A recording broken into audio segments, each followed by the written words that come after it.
Aristotle is known for having written the most famous and influential text on the question of what is the best way to live. And today, we're going to use that text to build a simple 3-step framework that will help you set goals and live a good life, according to Aristotle. The first step is to build the general framework. At the start of Nicomachean Ethics, Aristotle makes the claim that all action, inquiry, and choice is aimed at some good, that these actions and choices are means to some end or some good, which makes good sense. If I were to ask you, why do you choose to eat healthy foods on a regular basis? You might enjoy them for one, but you might say something like, so you can have a healthy body. Eating the healthy food are a means to the end of having a healthy body. But Aristotle wasn't convinced that that was the end of the ends. He might have some follow-up questions. And a good way to illustrate this is actually by thinking how a child might handle this conversation. As Adler and Doran put it in their book, How to Read a Book, philosophers simply ask the best questions, other than children. Here's what I'm getting at. If we were chatting in a cafe and I had asked you, why you eat healthy foods, and you said, so I can have a healthy body, that would probably be the end of that conversation and we would move on to talking about something else. But if you were chatting with a child, they might have some follow-up questions. A child might ask you, why? Why do you want a healthy body? And you might say something like, so that I can do stuff I enjoy without aches or pains or too much physical difficulty. And the child might ponder that for a moment and then say something like, why do you want that? And this is what Aristotle lays out at the start of Nicomachean Ethics. He's suggesting that if we were to regress our reasoning for the choices and actions that we take and the things that we want, there would be some ultimate good, some self-evident good at the root of it. What he means by that is if we follow this line of questioning and ask ourselves, why? Eventually, we will reach an answer that is simply because the thing in question is good in itself. I want a healthy body. Why? To be able to do the things I enjoy. Why? Because being able to do the things I enjoy contributes to my flourishing as a human being. And why do you want that? Because that's good in itself. Aristotle thought this type of regression analysis would demonstrate what is the human good, which he posits as happiness, or what may be better defined as human flourishing. So how this relates to our goal setting process is to understand that goal setting is a hierarchical process based on what contributes to the ultimate good life. When Aristotle is explaining this in the book, he says, there is some end to our actions that we wish for on account of itself. And he goes on to highlight that we need to identify it first and foremost in order to know what exactly we're striving for. As he puts it, and with a view to our life then, is not the knowledge of this good of great weight, and would we not, like archers in possession of a target, better hit on what is needed? Suggesting that we need to know what we're aiming at, this ultimate good. So let's create an outline and draw this out. I'm going to use a similar layout as that in the work of researchers Hockley and Swan. It consists of 3 primary levels: superordinate at the top, intermediate in the middle, and then subordinate at the bottom.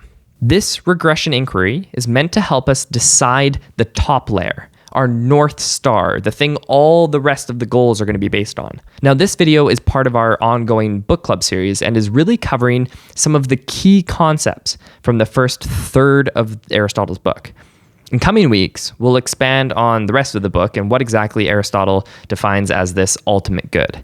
But for now, we're going to put happiness or human flourishing up here at the top. And that's step 1. We have our primary target of the ultimate good and a general outline. Now, admirably, an important aspect of Aristotle's philosophy on ethics and this good life is that it's action-based. He says, the end is not knowledge, but action, and that we are conducting an examination not so that we may know what virtue is, but so that we may become good. that we need to embody certain characteristics that will allow us to act in such a way that we live a life directed towards this goal. But we're not quite ready to look at the specific actions themselves. First, we need to look at this middle layer, the characteristics of those actions that make them contribute to this top layer. That way, we know what actions to take. Aristotle highlights that this ultimate good is found in context, and virtues are a way of categorizing how we respond to context. Virtues are essentially character traits.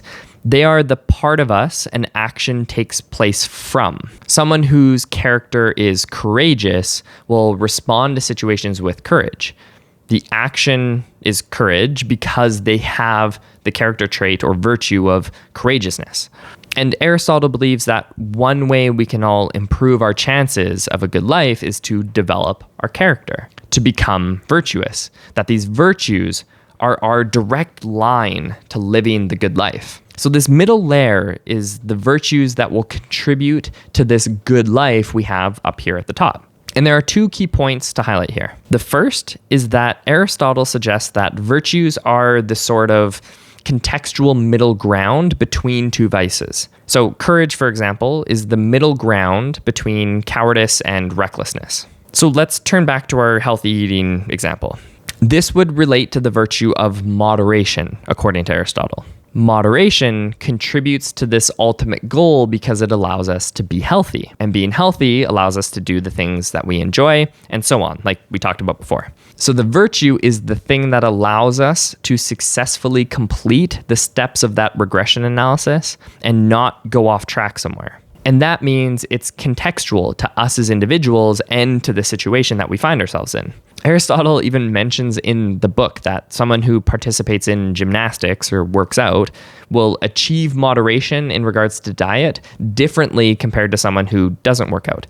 Something we're still talking about today. So the virtue is some middle ground between two vices that's effective to your specific situation in getting to that ultimate good. And the second point is that we each have a tendency to drift towards one of these vices over the other. And the objective becomes to identify which and when, and to correct that, to get back into that middle ground of being virtuous. So we need to identify the virtues we want to work on, and then reflect on where on the spectrum do we fall, which vice do we tend to fall towards, and then try to really understand why that might be negatively impacting our lives. So let's use courage as the example. Let's say we tend to shy away from difficult conversations. We have opinions that we feel are valuable and important, passions that we would love to share with the world, or feelings that we think are being disregarded, and we want to speak up for ourselves, but we lack the courage to act and say something. We would then say, okay, courage is something we want to work on. It's going to go here in the middle as this bridge from action to a good life where I develop the character trait of courage and my life will ultimately improve. At least in the sense of I will be able to be a person with confidence and the courage to do the good actions I currently can't do because of my lack of courageousness. If we think of action as this series of input, processing, decision, action, input being our context and situation around us, processing being how we interpret and understand it, decision being what we determine we're going to do, and action obviously being what we then do, it will now be processed by someone who is courageous rather than cowardice, and therefore lead to more courageous decisions and actions, which is the goal.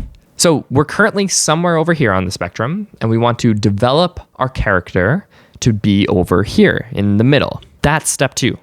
To reflect and think about what virtues we've drifted quite far away from, and to understand why achieving that middle ground would benefit our lives in this pursuit of this ultimate goal. Which takes us to step 3. How do we actually develop these character traits or virtues? The way Nicomachean Ethics is put together is it's actually a series of 10 books, each consisting of a few short chapters.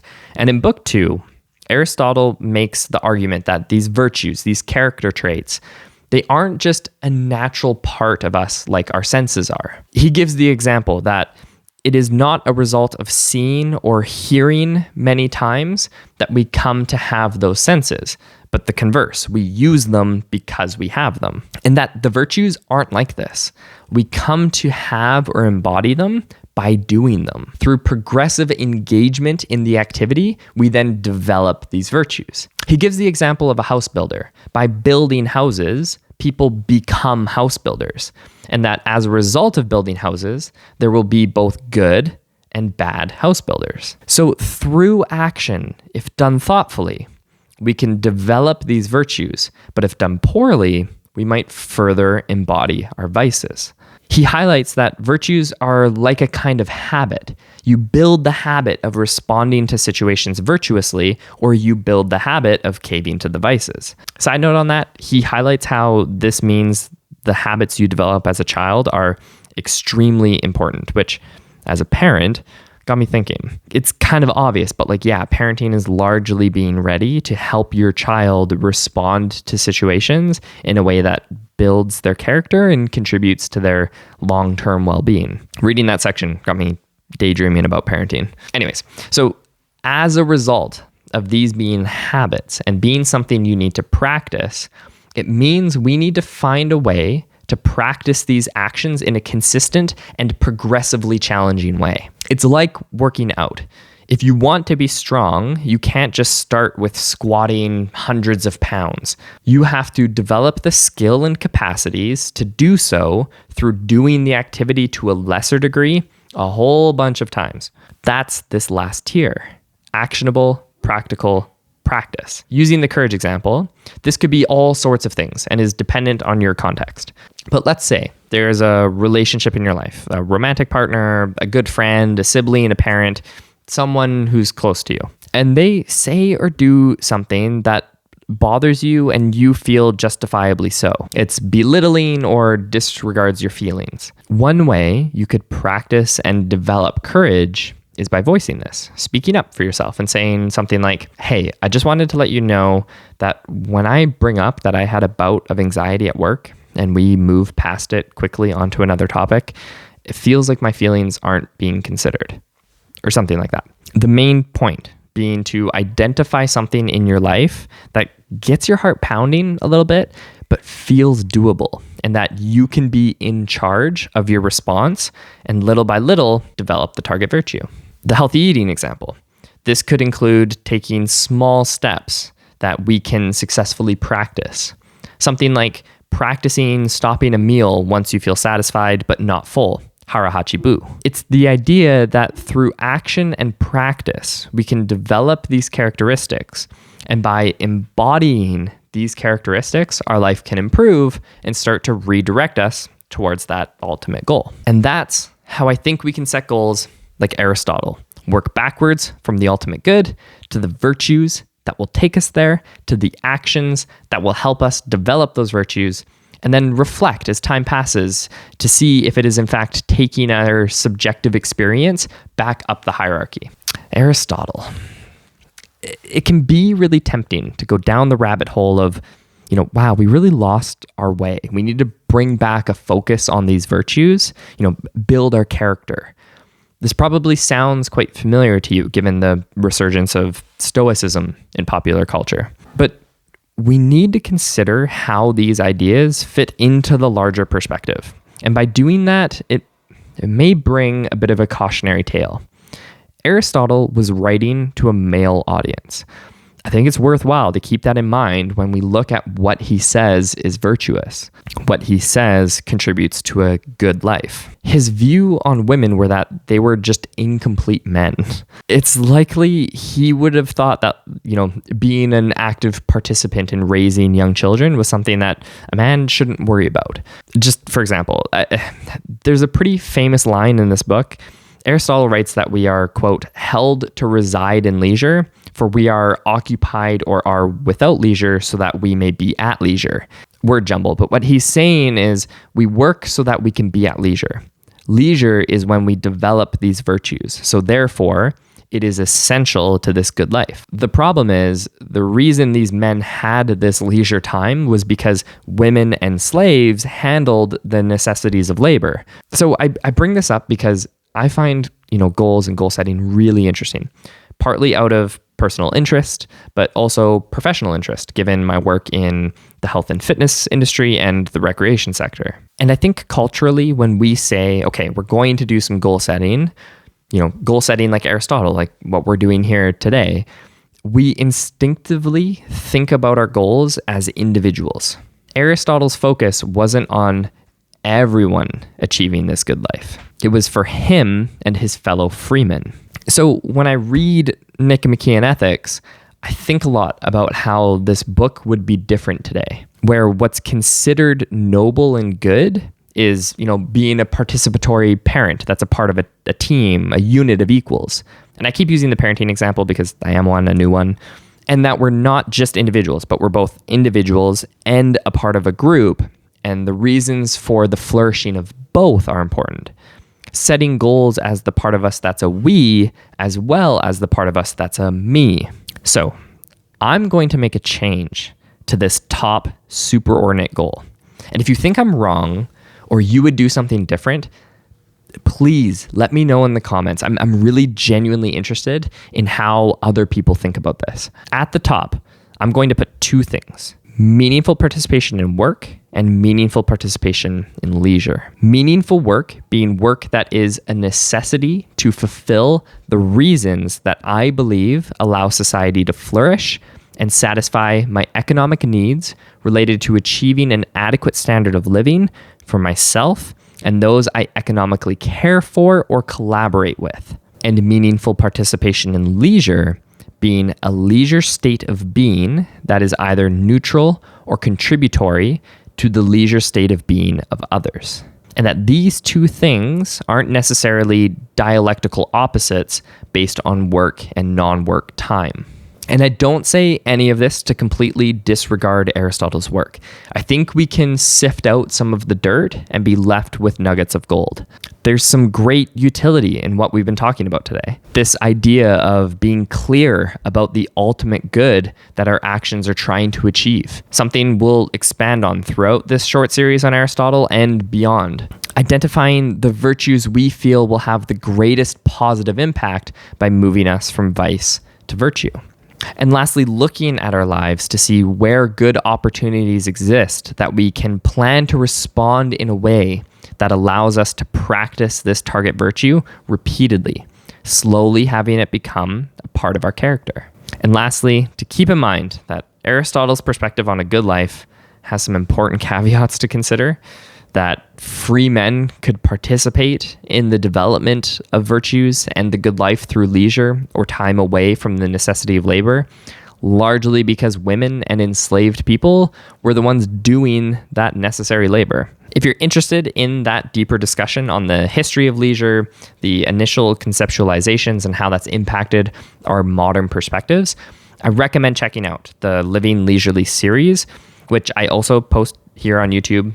So if you're interested, I'll link to the playlist of that in the description below. It's just getting kicked off. There's one episode out so far and another one to come shortly. Thank you for watching. I hope you enjoyed the video and feel like you learned something new today. And if you want to support me, I would be very grateful and appreciative if you consider subscribing and sharing this video with someone else you think might find it interesting as well. I'm just getting started, obviously a very small channel, but there's lots more videos to come. And the goal is to continuously improve them over time and listen to all of your feedback and to focus on what you enjoy and get the most out of. So please don't hesitate to comment your thoughts below. I genuinely would love to hear them. And if you want to read the books that are a part of these videos, you can join my free online book club. This year, we're reading 24 books, 12 expository books, and 12 novels, all centered around the question of what makes for a good life. You can learn more about that at www.jessebourgeois.ca or by visiting the links in the description below. Okay, that's enough of that. Thank you for watching. Talk with you next time.